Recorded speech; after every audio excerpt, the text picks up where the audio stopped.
Il y a une ironie assez frappante quand on observe un peu la condition humaine aujourd'hui. Ah oui, hein? Dans quel sens?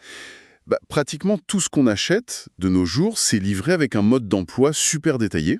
Oui, c'est vrai. Que ce soit une simple machine à café, une télé intelligente ou même un petit meuble en kit, basique, on a toujours un livret qui explique sur quel bouton appuyer. Et comment résoudre chaque petit problème, ouais. Exactement. Pourtant, la machine la plus complexe, la plus puissante et, on va pas se mentir, la plus chaotique de l'univers, Notre cerveau, voilà, notre propre esprit, ça, c'est livré sans aucune instruction. c'est le grand vide. Absolument rien n'est fourni pour comprendre comment naviguer dans la conscience humaine. C'est une excellente métaphore pour planter le décor de notre exploration d'aujourd'hui. Merci. Et c'est précisément pour combler ce vide immense qu'on plonge au cœur d'un livre qui se présente en fait comme ce fameux manuel manquant. Le livre de Thibaut Meurice, Maîtrisez vos émotions. C'est ça. C'est un texte qui, franchement, bouscule pas mal de certitudes sur la façon dont notre psychologie opère en coulisses. Je suis vraiment fasciné par ce sujet. Et je suis ravie d'en discuter avec toi parce que c'est un outil très puissant. Mais avant d'entrer dans la mécanique complexe de l'esprit, c'est peut-être utile de préciser à qui s'adresse cette discussion. Ouais, tout à fait. À quel type de profil on s'adresse là? Eh bien, cette plongée s'avérera très pertinente pour toute personne qui a déjà ressenti cette sensation d'être submergée par un courant de négativité. Le fameux brouillard mental. Voilà. Ou pour ceux qui se retrouvent parfois coincés dans une boucle de rumination qu'on n'arrive apparemment pas à briser. C'est un sentiment très commun au final. Très commun, oui. Mais l'intention ici, ce n'est en aucun cas de proposer une espèce de recette magique pour effacer la souffrance. Pas de pensée magique donc. Non, ni de vivre dans un bonheur artificiel perpétuel. L'idée, c'est plutôt de fournir des outils tangibles, comprendre ses ressentis, les déconstruire et les utiliser comme des leviers de croissance. Au lieu de les subir comme des fatalités, quoi. Exactement. Ce qui amène, je trouve, une question centrale, celle qui va véritablement structurer notre analyse. Pourquoi notre cerveau semble-t-il souvent configuré pour nous rendre anxieux, ou sur la défensive, plutôt que paisible et joyeux? C'est la grande question. Bah oui, parce qu'on a souvent l'impression de cohabiter avec un saboteur interne. Un truc qui cherche la petite bête et qui anticipe le pire scénario possible, même quand tout va bien. Pour comprendre ça, il faut s'éloigner un instant de la psychologie moderne. Il faut faire un bond dans le passé, C'est-à-dire? vers la psychologie évolutionniste. L'ouvrage met en lumière un fait fondamental. Le cerveau humain n'a jamais eu pour mission première de nous rendre heureux. Ah bon? C'est pourtant ce qu'on cherche tous. Oui, mais sa fonction absolue, son unique objectif depuis l'aube de l'humanité, c'est d'assurer notre survie corporelle. Rester en vie. C'est ça.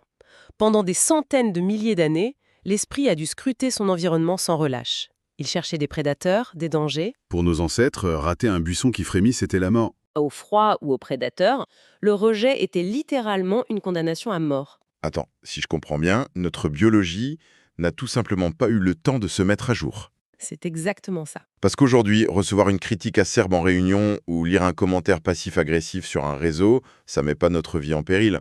On a un toit, on peut aller au supermarché. La survie matérielle est assurée, en effet. Pourtant, le rythme cardiaque s'accélère, les mains sont moites, on a la gorge nouée. Le corps réagit comme si un tigre à dents de sabre venait d'entrer dans l'open space. C'est l'essence même du problème. C'est ce qu'on appelle un décalage évolutif. Le cerveau primitif ne fait aucune différence entre une menace physique mortelle et une menace psychologique moderne. Il réagit avec la même intensité. Oui, il déclenche la même cascade d'hormones de stress, le cortisol, l'adrénaline, et c'est ce qui explique le fameux biais de négativité. Ah, ce mécanisme qui fait qu'une seule remarque désobligeante peut effacer l'impact de 50 compliments dans la même journée. Absolument. Notre attention est séquestrée par le négatif, car pour notre cerveau archaïque, ignorer le négatif est une erreur fatale. D'accord, je vois le tableau. C'est un peu sombre. Mais la biologie, c'est pas qu'une question de stress face au danger. Qu'en est-il de la motivation? Tu penses à quoi en particulier? Mais à la dopamine, on entend constamment dire que c'est la molécule du bonheur. Si notre cerveau veut notre survie, pourquoi est-ce qu'on se retrouve piégé par des comportements qui nous rendent malheureux? C'est un point crucial. Il faut vraiment dissiper un malentendu tenace ici. La dopamine, ce n'est pas la molécule du bonheur. Vraiment? Non, ni de la satisfaction. C'est la molécule de l'anticipation, de la quête, du désir. Ah, la motivation à agir. C'est ça. Autrefois, c'est ce qui poussait l'humain à marcher des kilomètres pour trouver de la nourriture riche en calories. C'était le carburant de l'évolution. Sans elle, on serait mort de faim dans une grotte par simple flemme. Je vois. Le problème, j'imagine, c'est que ce circuit de la récompense est complètement piraté aujourd'hui. Le livre insiste lourdement là-dessus, oui. Il est obsolète face à notre environnement. Piraté par les algorithmes, par exemple, tout est fait pour déclencher ces décharges artificielles. On a tous connu ça. Il est 2 heures du matin, les yeux piquent, on est épuisé et pourtant le pouce continue de scroller. C'est un comportement presque zombie. Voilà, à la recherche d'une vidéo, d'une notification. Il n'y a aucune vraie joie là-dedans, juste une compulsion. Exactement. L'environnement contemporain offre des doses massives de dopamine bon marché, sans aucun effort physique requis. On reste dans le canapé. Et le résultat est dévastateur. Le système est saturé, une dépendance s'installe, très proche d'une addiction chimique, on consomme de la malbouffe, on vérifie ses messages frénétiquement. Et ça épuise des récepteurs du cerveau, ce qui laisse un sentiment de vide à la fin. Ce n'est pas de la joie. C'est un mécanisme de survie qui tourne à vide. C'est un constat assez rude. D'un côté, un cerveau paranoïaque, de l'autre, un système de récompense corrompu. Alors, comment on reprend les rênes? L'ouvrage avance une théorie très structurée sur la mécanique des émotions. Oui, la fameuse formule de l'auteur, l'équation qui décortique comment on est une émotion puissante. Interprétation plus identification plus répétition. Décomposons ça. Commençons par le premier pilier, l'interprétation. Le postulat de départ est radical. Aucun événement extérieur n'a de charge émotionnelle intrinsèque. Les événements sont neutres. Totalement neutre. La souffrance ou la joie ne naît pas de l'événement, mais de la signification qu'on lui attribue. L'exemple de la pluie dans le livre est super parlant pour illustrer ça. Ah oui, l'averse soudaine. Imagine un agriculteur qui regarde ses récoltes souffrir de la sécheresse. Pour lui, la pluie est une bénédiction, une joie profonde. Il y a à l'inverse, des gens qui se sont installés pour un pique-nique. Pour eux, cette même averse est une malédiction. Ça génère de la frustration. Pourtant, les gouttes d'eau sont chimiquement et physiquement identiques. C'est le récit qu'on construit autour qui fabrique l'émotion. C'est l'histoire qu'on se raconte. C'est le filtre interne de l'individu, oui. Mais attends, je me fais l'avocat du diable un instant. Est-ce qu'on risque pas de tomber dans un relativisme toxique? C'est facile de dire que la pluie est neutre, mais un licenciement brutal, une rupture amoureuse, C'est une excellente objection. on peut pas affirmer que c'est neutre et que c'est juste notre interprétation qui pose problème, si. La nuance est primordiale. L'idée, ce n'est pas de nier la douleur objective d'une situation. Perdre son emploi crée une instabilité matérielle réelle. Une rupture crée un vide affectif. La douleur est inévitable. Ça fait partie de l'expérience humaine. Exactement. Cependant, la souffrance prolongée, l'angoisse qui s'installe, ça provient de l'histoire qu'on ajoute à la douleur. L'interprétation. Voilà. Si après un licenciement, on commence à se dire qu'on est incompétent, qu'on est un échec social, c'est cette narration qui transforme une épreuve en dépression profonde. L'événement déclenche la douleur, mais l'interprétation est le moteur de la souffrance. C'est une distinction vitale. La douleur est obligatoire, la souffrance est optionnelle. Ça nous amène directement au deuxième terme de l'équation, l'identification. Oui, L'analogie vestimentaire du livre est super visuelle. Les émotions sont comparées à des vêtements qu'on porte. Le matin, on enfile un lourd manteau de frustration à cause des bouchons. et à midi, on met une veste d'enthousiasme pour une bonne nouvelle. C'est ça. Le grand piège, il se cache dans notre langage quotidien. On dit tout le temps « je suis en colère »,« je suis triste ». C'est un raccourci linguistique très destructeur. En utilisant le verbe « être », on fusionne son identité propre avec une expérience passagère. On se définit par l'émotion. Alors que la réalité psychologique, c'est que l'émotion n'est qu'une énergie en mouvement. C'est une visiteuse. Elle frappe à la porte, entre dans le salon, fait beaucoup de bruit, mais finit par repartir. Et derrière cette agitation, la conscience fondamentale de l'individu, elle, reste intacte. L'observateur est toujours là. Si une personne était véritablement sa colère, elle le serait en continu, 24 heures sur 24. Ce qui n'est jamais le cas. Il y a toujours des moments de répit. Modifier son vocabulaire, c'est déjà un grand pas. Dire « je ressens de la colère » au lieu de « je suis en colère », ça crée une distance cognitive salvatrice. Un espace de respiration entre le stimulus et la réaction. Et si on ne crée pas cet espace, on plonge dans le troisième élément, la répétition. Et là, ça dégénère, avec le concept du pouvoir magnétique des émotions. Le pouvoir magnétique, c'est la façon dont une émotion s'auto-alimente. Elle attire des pensées sur la même fréquence vibratoire. L'esprit cherche la cohérence. Toujours.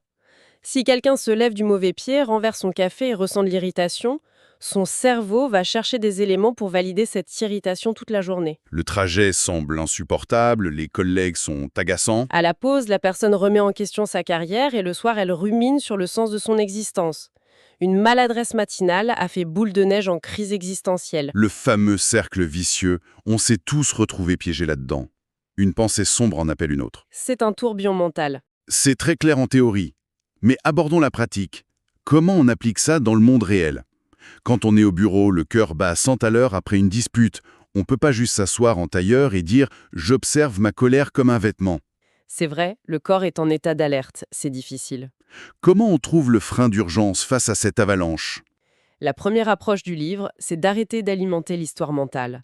Habituellement, on lutte contre l'angoisse ou on s'y noie en analysant le pourquoi. Oui, on tourne le problème dans tous les sens. La méthode alternative, c'est l'observation neutre de la sensation physique. Scanner son corps. Où est la tension? La mâchoire? Oui, La poitrine? sans analyser la pensée qui va avec. Exactement. En se concentrant sur la sensation somatique, on coupe le carburant cognitif de l'émotion. Elle traverse le corps et se dissipe bien plus vite. D'accord, mais parfois le brouillard mental est trop épais. Quand le cortisol crève le plafond, faire de l'introspection, c'est mission impossible. Et c'est là qu'interviennent les astuces physiologiques immédiates. Si on ne peut pas changer son esprit par la pensée, il faut utiliser son corps pour pirater son cerveau. C'est le côté très pragmatique. Bouger, faire des pompes, courir, ou juste changer de posture. Une posture de pouvoir, prendre de grandes respirations, modifier sa physiologie envoie un signal fort au cerveau primitif. Ça lui indique que le danger immédiat est écarté. Ça court-circuite l'emballement. C'est la gestion de crise. Mais l'ouvrage insiste aussi sur le long terme, n'est-ce pas, Evelyne? Tout à fait. Il faut un travail de fond pour remodeler son paysage émotionnel. Et ça passe par l'environnement, le concept de garbage in, garbage out. Si on rentre des ordures, on produit des ordures. C'est ça. On ne peut pas trouver l'apaisement dans l'environnement qui génère l'anxiété. Si on s'alimente de faits divers tragiques en boucle ou de comparaisons toxiques sur les réseaux, Où tout le monde a une vie parfaite. oui, on configure délibérément son propre malheur. Il faut faire le tri. Limiter le temps passé avec des personnes toxiques, réduire les écrans avant de dormir. C'est pas juste du bien-être à la mode, c'est de la protection neurologique. C'est le principe de la neuroplasticité. Chaque pensée répétée, chaque environnement fréquenté renforce des circuits neuronaux spécifiques. Plus on prend l'autoroute de l'anxiété, plus elle s'élargit. Et ça devient le chemin par défaut. Pour inverser ça, il faut défricher de nouveaux sentiers, consciemment, d'où l'importance des rituels. Comme tenir un journal anti. Oui, tenir un journal, ce n'est pas passif. C'est recueillir des données sur ces déclencheurs. En écrivant, on sort l'émotion du système limbique pour la traiter avec le cortex préfrontal. La zone de la rationalité. Ça permet de repérer les schémas. Genre, à chaque fois que je manque de sommeil, je perds patience avec ce collègue. Une fois identifié, le schéma perd son pouvoir inconscient. Et ensuite, on remplace ces automatismes par des rituels positifs. Le matin, au réveil, quand le subconscient est encore malléable, diriger ses pensées avec intention. Par une marche silencieuse, par l'écriture, se focaliser sur ce qui fonctionne bien. C'est une rééducation de l'attention. On entraîne le cerveau à repérer les opportunités. Plutôt que de chercher uniquement les menaces invisibles. Mais cette rééducation demande du temps. C'est un marathon. La maîtrise émotionnelle n'est pas un état de perfection figé. Les émotions difficiles seront toujours là, car elles sont utiles. Elles sont comme les voyants lumineux sur le tableau de bord d'une voiture. J'aime beaucoup cette image. Le voyant rouge d'huile s'allume. Personne ne casserait l'ampoule avec un marteau. Le voyant n'est pas le problème, il signale le problème. Un profond ressentiment, c'est pareil. Ça signale qu'une limite a été franchie, qu'un besoin n'est pas nourri. Accueillir le message sans se laisser consumer, c'est toute la philosophie du livre. Considérer nos moments de vulnérabilité comme des boussoles internes, et non comme des défauts de fabrication. On passe du statut de victime à celui d'explorateur de sa propre psyché. C'est un vrai changement de paradigme. Ça demande d'aller à contre-courant de nos réflexes archaïques. Mais ça transforme la souffrance en connaissance de soi. Ce qui amène une question assez vertigineuse pour clore notre session. Je t'écoute. Si on arrive à ne plus croire aveuglément à notre première réaction émotionnelle, Ouais, si on parvient à désamorcer ces vieux mécanismes pour les traiter comme de simples suggestions optionnelles de notre cerveau, qu'est-ce qui reste au centre? c'est une excellente réflexion. À quoi ressemblerait notre vie dès demain matin si on arrêtait de s'identifier à nos tempêtes intérieures? Est-ce qu'on perdrait notre humanité? Ou est-ce qu'on accéderait enfin à notre véritable identité, pure et inaltérée? C'est une porte ouverte sur la liberté intérieure, de quoi largement inspirer ceux qui nous écoutent. Exactement. De quoi bien nourrir la réflexion pour les jours à venir. À la prochaine.